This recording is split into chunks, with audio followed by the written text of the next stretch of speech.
Here we are on Somerset Crescent, having a look at a 3-bedroom end of terrace property with a driveway at the front and a good sized garden to the rear. We're now looking over towards Queensway, and in the far distance you'll see the Forest and Sandridge School along with the Watermeadow pub. There's some nice cut throughs and cycle routes down towards that. As we continue on round, we start to look up towards the Sandridge Road. We have a co-op just up on there, but only 2 minutes walk away you can see that we have a small Morrison's local shop. And of course, we've got a lovely nature reserve running down the back, and of course, a nice walkway through to the centre of town where we have the park. You can see it over towards the Manor Primary School. Again, that's only a couple of minutes walk. And then we're looking towards the centre of town where we have the marketplace. Again, no more than a 5 to 10 minute walk.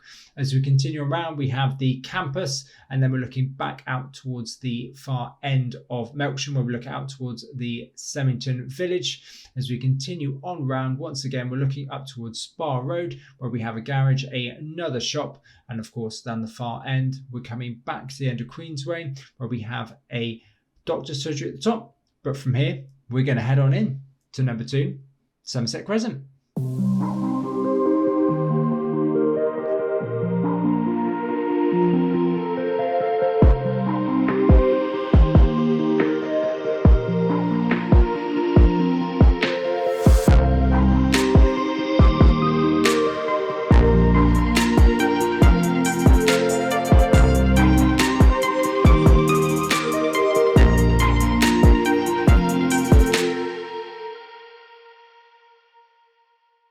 So here we are, we come through the front door. We're currently stood in the hallway where we look down towards the kitchen diner end. You see we've got an understairs storage cupboard, stairs, as well as a radiator. We're then going to look back towards the front door, and you see we have a circular window towards the front and plenty of space for coats and shoes. Coming through on and into our kitchen diner, you see we've got a worktop surface just down the left with base level units. We've got window out to the side. We've got a cooker, 4-in gas hob, door out to the conservatory, and of course space for a washing machine. We then have a breakfast bar section coming out, plenty of space for a dining room table with more storage units on the far end, and of course you also see that we have a radiator here too, and another window looking out on into the conservatory. As we pan back across, I'll give you another look from the far corner here, and of course you can see where we're looking on through and into the living room.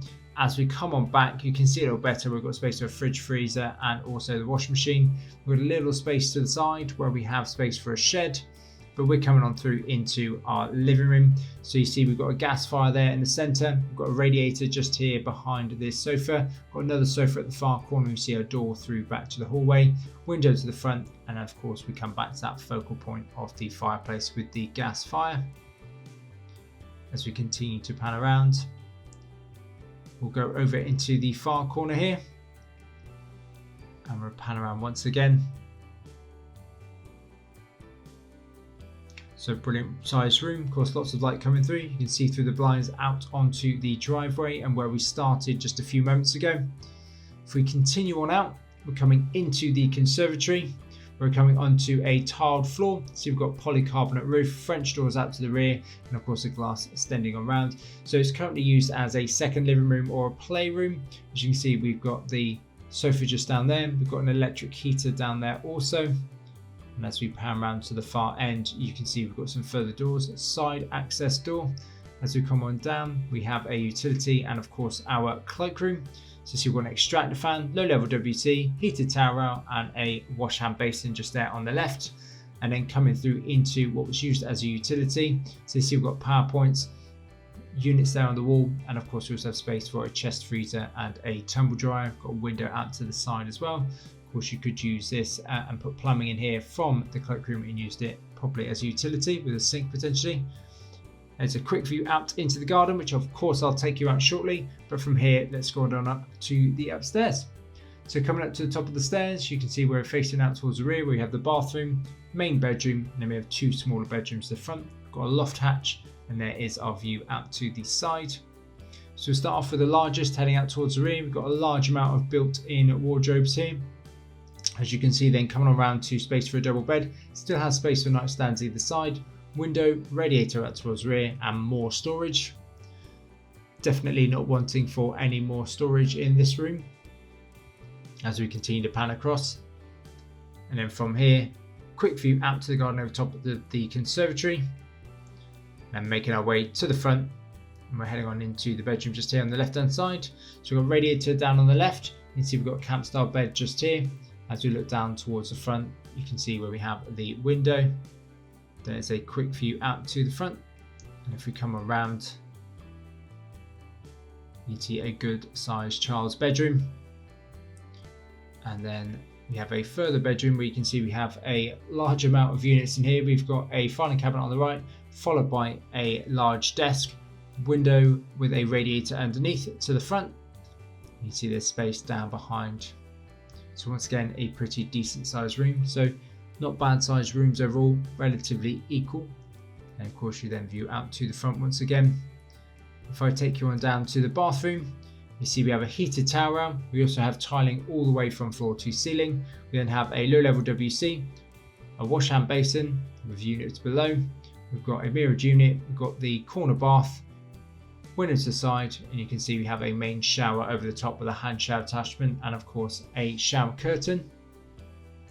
But we're going to head out to the garden, where we are starting here, just coming out through the French doors from the conservatory.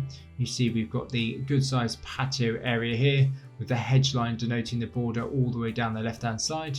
If I quickly take you around the corner here, you can see where we had that shed, which of course we had a view from the kitchen diner.